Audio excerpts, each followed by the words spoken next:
고린도후서 2장 14절에서 17절까지 말씀. 네, 네. 이거 고장 났나 봐요. 안 되네요. 고린도후서 2장 14절부터 17절까지 말씀은요. 우리 하나씩 교독할 거예요. 저 한 절, 여러분 한 절. 한 번씩 교독하도록 하겠습니다. 항상 우리를 그리스도 안에서 이기게 하시고 우리로 말미암아 각 처에서 그리스도를 아는 냄새를 나타내시는 하나님께 감사하노라.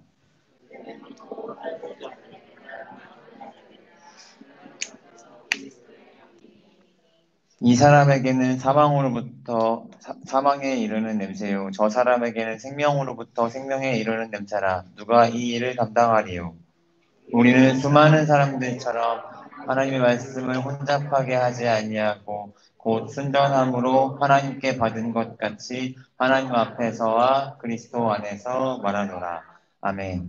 자, 잠깐 기도하겠습니다. 하나님 감사합니다. 오늘도 하나님 말씀 들으러 예배하러 나온 우리 중동부의 모든 아이들 또는 선생님들 또한 온라인으로 예배하는 모든 아이들로 하여금 하나님 말씀을 들을 수 있도록 허락하여 주시니 감사드립니다.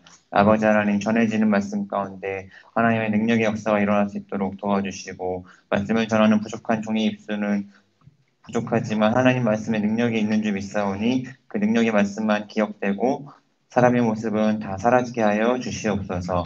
아직 오지 못한 친구들 속히 발걸음 재촉하여 주시고 하나님 우리 현장 예배가 조금씩 회복되고 있는 가운데 하나님이 코로나가 속히 종식되어서 이 중등부 예배, 또한 김포제일교회 모든 예배, 또한 이 한국 땅에서 드려지는 모든 예배가 속히 회복될 수 있도록 주여 역사하여 주시옵소서. 예수님의 이름으로 기도드립니다. 아멘. 반갑습니다. 할렐루야. 아멘. 반갑습니다. 우리 저쪽에 앉아있는 친구도 어제 지영 사모님 결혼할 때는 엄청 막 소리 지르고 와 이러더니 또 예배 시간에는 또 이렇게 조용하게 있어요. 네. 반갑습니다, 여러분들. 네, 강도사님입니다. 네. 저는 설교 원고를요, 어떻게 쓰냐면은, 제가 하려는 말 그냥 그대로 써요. 그러니까, 그렇게 쓰면 저한테 좋은 게 뭐냐면은, 설교를 한번 하는 것처럼 되거든요. 그러니까 약간 일종 연습 같이 되면서, 제가 말하면서 막 이렇게 막 다다다닥 쓰거든요. 그럼 나중에 수정하긴 하는데, 제가 이렇게 원고를 막 쓰다 보니까, 제가 저 스스로한테 강도사라고 말하는 게 너무 어색하더라고요. 아직도 전도사 같아요. 그래서 전도사님이 막 이렇게 쓰고 있다가 다시 막 바꾸기도 하는데, 뭐 아직 어색하지만 금방 익숙해지겠죠? 네. 네. 오늘 분위기가 왜 이러죠? 네. 그래서 우리가 함께 말씀을 보도록 하겠습니다. 제가 지난주에 크리스찬 아이덴티티라고 해서 우리는 그리스도인 정체성을 가지고 살아가야 하는 존재라고 말씀드렸죠. 그래서 음, 우리는 그리스도인 정체성이 우리한테 있는데, 여러분 정체성이라는 건 뭐라 그랬어요? 변하지 않는 본질이라 그랬죠. 네, 그래서 누군가가 하준이한테 하준아, 너는 어떤 사람이냐? 너의 정체성은 무엇이냐? 라고 물어보면은 하준이는 저는 뭐 활발한 사람이에요. 라고 말하는 것은 정체성을 말하는 것이 아니라 그랬어요. 성격이나 직업이나 직책은 변하지만 우리의 변하지 않는 본질을 말하는 게 정체성이라 그랬죠. 그래서 우리의 변하지 않는 본질은 무엇이냐면은 하나님께로부터 난 하나님을 예배하는 자. 그죠? 우리는 하나님께로부터 난 자고 그 하나님께로부터 나왔기에 하나님을 예배하기 위해 창조되었기에 우리는 예배하는 자가 우리의 정체성이라고 그랬어요. 오늘은요, 그러한 정체성을 가지고 살아가는 우리 그리스도인들의 삶에는 어떠한 것들이 묻어나는가라는 것으로 한번 말씀을 보고자 합니다. 여러분, 말씀 제목이 뭐예요? Smells good. 네. 이거 무한도전에서 박명수가 자주 했던 말이죠. smells good. 이렇게 하잖아요. 그렇죠? 네, 무슨 말이죠? 냄새가 좋다. 이거겠죠. 네. 그래서 오늘은 이 smells good이라는 제목으로 말씀을 보고자 합니다. 우리의 변하지 않는 본질은 하나님께로부터 난 자예요. 이거는 죽었다 깨어나도 변하지 않아요. 그렇죠? 믿으십니까? 네, 우리는 죽었다 깨어나도 우리가 하나님께로부터 나왔다라는 사실은 변하지 않아요. 그것은 여러분이 좋든 싫든 하나님 여러분 창조했다라는 사실은 변하지 않기 때문에 우리의 변하지 않는 정체성은 나는 하나님께로부터 난 자다 라고 하는 것은 절대로 변하지 않아요. 그리고 이걸 조금 더 쉬운 말로 바꾸면은 우리의 정체성은 무엇이냐면은 내가 하나님의 자녀라는 말이 우리 정체성을 표현할 수가 있어요. 내가 하나님께로부터 나왔고 내가 하나님의 자녀다라는 것은 나의 정체성을 조금 더 쉽게 표현할 수 있다라는 것이에요. 우리는 하나님의 자녀가 되는 권세를 얻었습니다. 요한복음 1장 12절에 이렇게 나와 있는데 같이 한번 읽어볼까요? 시작. 영접하는 자, 곧 그 이름을 믿는 자들에게는 하나님의 자녀가 되는 권세를 주셨으니. 아멘. 하나님께서 모든 인류를 창조하셨고 하나님께서 택한 자들, 하나님께서 창세 전에 택한 영접하는 자들, 곧 하나님을 믿는 모든 자들에게는 하나님께서 어떠한 권세를 주셨냐면 하나님의 자녀가 되는 권세를 주셨어요. 여러분, 이 권세라는 말이 엄청나게 무서우면서도 엄청나게 감사한 말이에요. 제가 어제 성장반 하면서요, 이 권세라는 말의 무서움을 한 번 더 느꼈는데요. 성장반 하면서 어제 열왕기 하 했거든요. 여러분, 열왕기 하에 누가 나오냐면 엘리사가 나와요. 근데 엘리사는 선지자잖아요. 근데 여러분, 엘리사가 대머리였던 거 아세요? 엘리사는 대머리였어요. 그래서 엘리사한테는 하나님의 권세가 임했잖아요. 사람들이 아니, 꼬마애들이 엘리사한테 놀려요. 대머리야, 대머리야 하고 놀려요. 실제 성경에 나와 있어요. 대머리야, 대머리야 올라가라, 대머리야 올라가라 이렇게 놀려요. 근데 엘리사 어떻게 하는지 아세요? 엘리사 걔네 저주해요. 자기 대머리가 놀렸다고. 그럼 걔는 어떻게 됐을까요? 죽었어요. 성경에 실제로 이런 놀라운 내용이 나와요. 그러면서 성장반 하는 그 책에서 뭐라고 있냐면은 하나님의 권세를 가진 자, 엘리사는 하나님의 권세를 가진 자라고 말을 하고 있어요. 무슨 말이냐면은 우리도 하나님의 자녀가 되는 권세가 있다라는 말이에요. 그러니까 여러분들은 하나님의 자녀가 되는 권세, 여러분들의 삶 가운데서 하나님의 자녀에 되는 모습이 나와야 되고 여러분의 삶 가운데서 우리 아빠는 하나님이야 라는 모습이 여러분들 삶 가운데 나와야 한다라는 거예요. 그러면은 오늘 그 하나님의 자녀의 삶, 하나님의 자녀의 권세를 얻은 저와 여러분들의 삶을 어떻게 해야 하는지 고린도후서의 말씀을 통해서 한번 살펴보고자 합니다. 오늘 우리가 본 고린도후서는 바울이 고린도 교회에 보낸 두 번째 편지입니다. 원래 고린도 전서와 후서는 한 권이었을 수도 있고 아니었을 수도 있어요. 근데 바울이 보낸 편지, 고린도 교회에 보낸 편지 가운데 여러분, 고린도 지역은 어떤 지역이냐면요. 항구 도시였어요. 그래서 이 고린도 지역은 무역과 해상 교통의 중심지였습니다. 그럼 여러분들 아직 지리 이런 걸 잘 모르시겠지만 무역이 발달하거나 해상이 발달하는 지역에는 보통 어떤 일이 발생하냐면 혼합이 발생합니다. 혼합. 그쵸? 왜냐하면 여러 나라의 사람들이 왔다 갔다 하고 여러 나라의 사람들이 한 곳에 모이는 지역이잖아요. 그럼 그곳에는 무엇이 발생하냐면 혼합이 발생해요.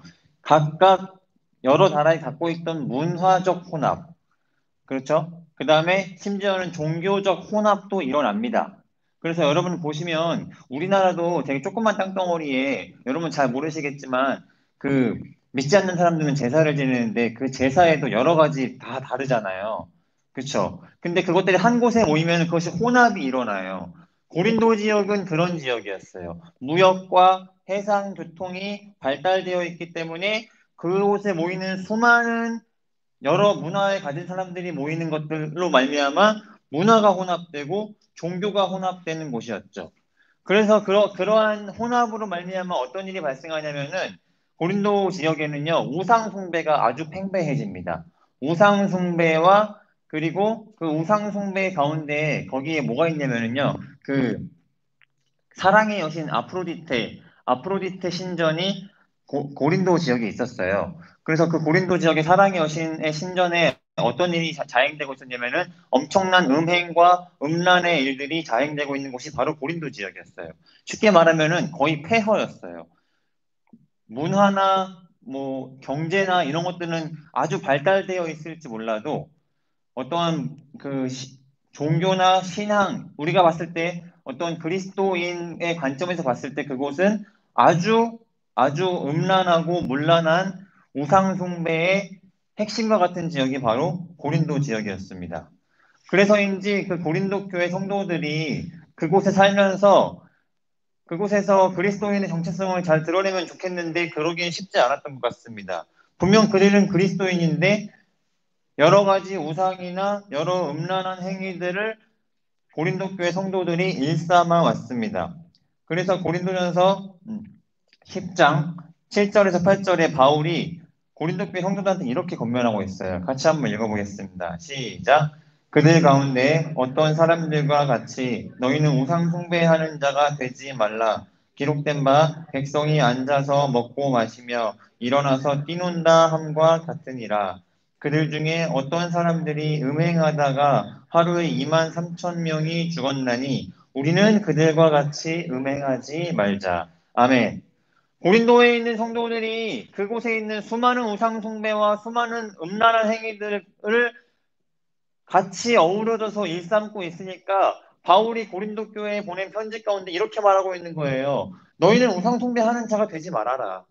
그들이 수많은 우상 숭배를 하고 있다 할지라도 그들 가운데 엄청난 종교적 혼합이 일어나가지고 수많은 이방신들이 들어와서 그들이 우상을 숭배한다 할지라도 너희는 우상 숭배하지 말아라. 그리고 또 뭐라 그러죠? 우리는 그들과 같이 음행하지 말자. 라고 바울이 지금 고린도 교회에 권면하고 있습니다. 사실 제가 이 표현을요, 적나라하게 표현하지 못해서 이렇게 우상숭배 혹은 음행이라고 표현하고 있지, 사실은요, 고린도 교회 성도들이 저지른 우상숭배나 음행의 강도는요, 우리 상상을 초월하는 행위도 많이 있었다라고 합니다.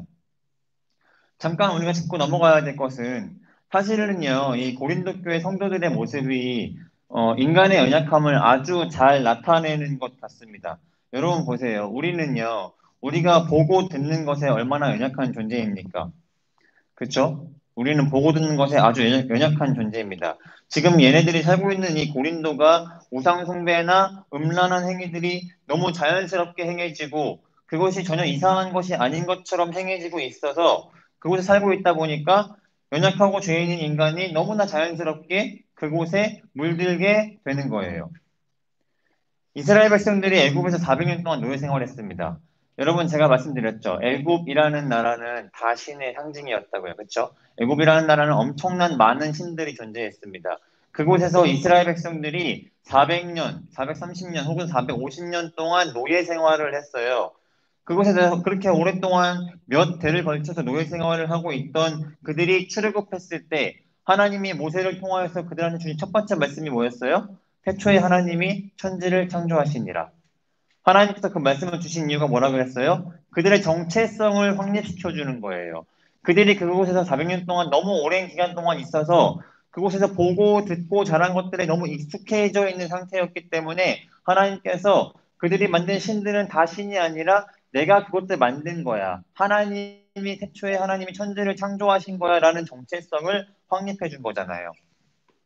여러분, 인간은 그렇습니다. 인간은 보고 듣는 것에 굉장히 연약한 존재가 바로 인간입니다. 우리가 무엇을 보고 무엇을 듣는지가 굉장히 중요해요. 그것이 우리의 생각을 만들고 좋은 배경과 좋은 문화 속에 사는 것은 아주 큰 축복입니다. 제가 이 얘기 했나 모르겠는데 제가 그 모교에 있을 때요. 제가 자란 교회죠. 제가 자란 교회에 예, 아주 꼬맹이가 있었어요. 제가 되게 예뻐서 지민이라고. 지금은 이제 커가지고 이제 고3인데, 그 지민이가 너무 예쁜 거예요. 그 교회에서. 막 예뻐가지고. 그런데 걔네 엄마 아빠가 너무 이제 막 하나님 잘 믿고 신앙생활 잘 하시는 분이었어요. 근데 저한테 걔네 엄마 아빠가 그런 얘기를 해주더라고요. 지민이가 지하철을 탔는데, 엄마 아빠랑 지하철 타고 가고 있는데, 이제 그 아이는 굉장히 활발한 아이예요. 옆에 있는 사람한테 말 거는 게 그렇게 어렵지 않은 아이예요. 그래서 와가지고 옆에 또래가 있길래 안녕 친구야 난 지민이라고 해 막 이렇게 얘기를 했대요. 그래서 친구가 이제 너 어디가 물어보니까 나는 교회 가 했더니 교회를 왜 가 이랬나 봐요 그 친구가. 근데 지민이가 거기 충격 먹은 거예요. 너는 교회 안 가? 교회를 왜 안 가? 교회 가는 게 너무 왜냐면 지민이는 어려서부터 교회 가는 게 너무 당연한 거였거든요. 지민이가 보고 들은 것은 당연히 교회를 가는 것이고, 당연히 말씀을 읽어야 되는 것이고, 하나님 당연히 존재하는 분이고, 하나님 당연히 우리를 보호하시고, 우리와 함께 하시는 분이라는 것을 지민이는 너무 자연스럽게 그런 문화 속에 자라왔는데, 그 아이는 그게 아니었던 거예요. 인간이 어떠한 문화 속에서, 어떠한 환경 속에 살아가는지가 그만큼 중요합니다. 특별히 어렸을 때부터. 그리고 어렸을 때부터가 아니라 다 큰 성인도 마찬가지예요. 우리가 살고 있는 바운더리 안에 어떤 문화가 형성되어 있는지 한번 잘 보세요. 그리고 가만히 보면은 우리가 그 안에 물들어 있을 확률도 굉장히 높습니다. 마치 고린도 교회 성도들처럼. 고린도 교회 성도들은 이들은 분명 그리스도인이지만 이들은 분명 크리스찬이고 하나님의 자녀된 권세를 얻은 자들이지만 이들이 살고 있는 문화는 굉장히 음란하고 우상 숭배가 가득해 있었기에 이들도 그 안에 자연스럽게 물들어서 살고 있던 사람들이 바로 고린도 교회 성도들이었습니다. 그래서 바울은 이러한 고린도 교회 성도들한테 우리가 어떻게 살아야 하는지에 대한 설명을 오늘 본문을 통해서 이렇게 말을 하고 있는 거예요. 고린도후서 2장 14절에서 15절 다 같이 한번 읽어보겠습니다. 시작. 항상 우리를 그리스도 안에서 이기게 하시고 우리로 말미암아 각 처에서 그리스도를 아는 냄새를 나타내시는 하나님께 감사하노라. 우리는 구원받은 자들에게나 망하는 자들에게나 하나님 앞에서 그리스도의 향기니. 아멘. 바울이 지금 고린도 교회 성도들을 향해서 뭐라고 말하고 있냐면은 우리로 말미암아 각 처에서 너희들이 처해 있는 모든 상황 속에서 그리스도를 아는 냄새를 나타내시는 하나님께 감사하노라. 여러분 냄새라고 표현하고 있어요. 그리고 나서 우리의 정체성에 대해서 다시 한번 보여주고 있는데 우리는 구원받은 자들에게나 망하는 자들에게나 하나님 앞에서 다 그리스도의 향기라고 말하고 있습니다. 여러분 저는 이 표현이 너무 재밌습니다. 냄새 혹은 향기라고 말하고 있습니다. 여러분 냄새는 어떻습니까? 냄새나 향기는요 그 사람의 이미지를 보여줍니다. 그쵸? 그 사람의 이미지, 향기로 그 사람의 어떤 이미지가 그려지기도 합니다. 정장을 입고 잘생긴 공유 같은 이동욱 같은 사람이 향수를 칙 뿌려가지고 젠틀한 향수를 칙 뿌려가지고 싹 지나가면 어떻습니까? 향기가 확 나죠. 그러면 오 멋있는 사람 지나간다라고 생각하지 않습니까? 근데 어떠한 노숙자 같은 분이 일주일간 샤워도 안 하고 일주일이 뭐예요? 그들은 보통 몇 년간 샤워를 안 하셨겠죠? 그 샤워를 안 하고 냄새가 나는 상태로 싹 지나가면 어떻습니까? 그 사람의 이미지가 그려지지 않습니까? 냄새는요, 그 사람의 이미지를 보여줍니다. 그 사람이 어떠한 사람인지를 냄새를 통해서 우리는 유추하기도 합니다. 그리고 더 재밌게도요, 냄새는요, 본인이 본인의 냄새를 잘 모릅니다. 향기는요, 본인이 본인의 향기를 잘 캐치하지 못해요. 사람에게는 채취가 있어요. 모든 사람에게는 채취가 있고, 그리고 재밌는 게 각 가정마다의 냄새도 다 달라요. 그쵸? 근데 본인은 그 냄새를 잘 모르고, 내 주변에 있는 사람들이 더 잘 알죠. 더 나아가서 냄새는 조금만 노출이 되어도 우리의 코를 피곤하게 만들기 때문에 냄새가 나는지 안 나는지 잘 잊게 만들고 그 냄새에 익숙하게 만드는 게 바로 냄새입니다. 지금 고린도 교회 성도들은요, 우상 숭배와 음란의 악취가 나는 곳에서 살고 있다 보니까 어느 순간 그곳에 나는 악취가 악취인지도 모르고 그곳에 나는 우상 숭배나 음란한 것들이 이것이 더러운 냄새를 풍기고 있으면서도 그것이 나에게 더러운 냄새라는 것들도 잊어버린 채 그리고 또 어느 순간 내가 그 안에 들어가서 그 냄새가 나한테 나고 있는데도 그 냄새가 나한테 나고 있는지도 모르는 채 살고 있던 사람들이 바로 고린도 교회 성도들이었어요. 너무나 익숙하게 그 악취 가운데 살고 있었죠. 그래서 바울이 다시 그들한테 이러한 정체성을 상기시켜주고 있는 거예요. 우리는 구원받은 자들에게나 망하는 자들에게나 다 하나님 앞에서 그리스도의 향기. 여러분, 우리는 이러한 그리스도의 향기를 나타내며 살아가야 하는 존재인 줄 믿습니다. 특별히 오늘날을 살아가고 있는 저와 여러분에게도 마찬가지입니다. 여러분, 우리가 사는 이 시대는 고린도 교회만큼 악취가 안 날까요? 아니죠. 우리가 사는 이 시대도 마찬가지입니다. 여러분이 살아가고 있는 우리가 살아가고 있는 2020년 대한민국도요. 여러 가지 악취가 곳곳에서 나고 있는 현실 가운데 우리는 살아가고 있습니다. 음란의 악취, 우상숭배의 악취는 고린도 지역에만 있는 것이 아니라 이 대한민국에도 너무나도 많이 있습니다. 그러면 여러분 그러한 악취나는 상황 속에서 여러분은 어떠한 존재로 살기를 원하십니까? 한번 잘 생각해 보세요. 우리 주변의 바운더리를. 내가 생활하고 있는 반경 내에 나의 바운더리는 악취가 나고 있는 곳에 제가 살고 있지는 않은가. 그리고 가끔 생각해보면은 그 악취에 어느 순간 익숙해져서 살아가고 있는 존재가 바로 인간입니다. 오늘 제가 자꾸 이렇게 말이 많아지는지 모르겠는데, 한 가지만 더 말할게요. 특히 우리 뒤에 보시면 김호중 선생님 왔잖아요. 네, 군대 제대하고 왔어요. 박수 한번 줄까요? 네. 근데 제가 보니까 악취 중에 악취는 어디서 나는지 아십니까? 군대입니다. 제가 제 얘기 한번 해드릴게요. 잠깐만 하고 빨리 하고 할게요. 저는 훈련소로 갔다 왔어요. 네, 미안합니다. 저는 훈련소 갔다 온 사람 이런 말 해서 미안합니다. 저는 훈련소 한 달 갔다 왔습니다. 훈련소 가기 전까지 저는 완전 그리스도인이었어요. 완전 하나님의 사람. 뭐 예수님 만난 지 얼마 안 된 사람. 물론 예수님 만난 지 얼마 안 됐으니까 연약한 부분이 많았겠죠. 그래서 제가 훈련소 갔다 한 달 갔다 와가지고 제가 교회에서 이렇게 선포했습니다. 저 앞으로 교회 안 다닙니다. 왜냐면은 제가 한 달 동안 보고 배운 악취들이 저를 너무 거기에 익숙하게 만들었어요. 심지어 거기에는 교회 다니는 사람도 많았어요. 교회 다니는 사람 많았고 저는 훈련소 가가지고 교회 가서 운 적도 있어요.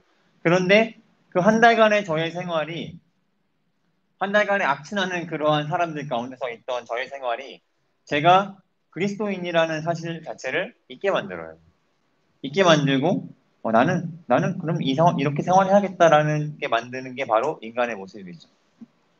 여러분, 우리는 어떠한 존재로 살기 원합니까? 우리는 악취를 내는 존재로 살기 원합니까? 향기 나는 존재로 살기를 원합니까? 우리는 그리스도의 향기를 내면서 사는 존재가 되어야 될 줄로 믿습니다. 그래서 사람들이 우리로 하여금 우리가 지나가는 발자취를 볼 때마다, 우리가 지나가는 그 길을 뒤돌아볼 때마다 향기가 남아 있어가지고, 와, 저 사람은 진짜 그리스도인이구나. 아, 저 사람은 진짜 그리스도의 향기를 나타내는 사람이구나. 라는 소리를 들어야지, 우리가 지나갔는데, 저 사람이 무슨 그리스도인이야. 저게 무슨 기독교인이 저래. 라는 소리가 나오면 안 되지 않겠습니까? 그래서 오늘 말씀 제목이 뭐예요? smells good. 우리는 좋은 냄새를 나타내는 존재로 살아가겠으면 좋겠습니다. 누군가가 저한테 그런 질문들을 많이 해요. 강사님, 청년들이 저한테 이런 질문 가끔 합니다. 강사님, 술 마시면 안 됩니까? 왜 술 마시면 안 된다고 말합니까? 왜 성경에 술 마시지 말란 말 없는데 왜 술 마시면 안 됩니까? 라는 질문을 가끔 합니다. 저는 뭐라 그럴까요? 마셔라. 근데 잘 생각해봐라. 그거 마시는 게 그리스도의 향기를 나타내는 것이냐? 아니면은 악취를 나타내는 것이냐? 아주 간단한 문제예요.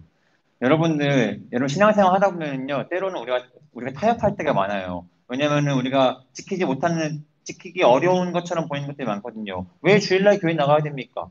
왜 술 마시면 안 됩니까? 왜 우리는 담배 피우면 안 됩니까? 라고 하는 여러 가지의 우리로 하여금 생각하고 타협하고 싶게 만드는 것들이 많아요. 그럴 때마다 한번 고민해 보세요. 이게 과연 그리스도의 향기를 나타내는 것인가?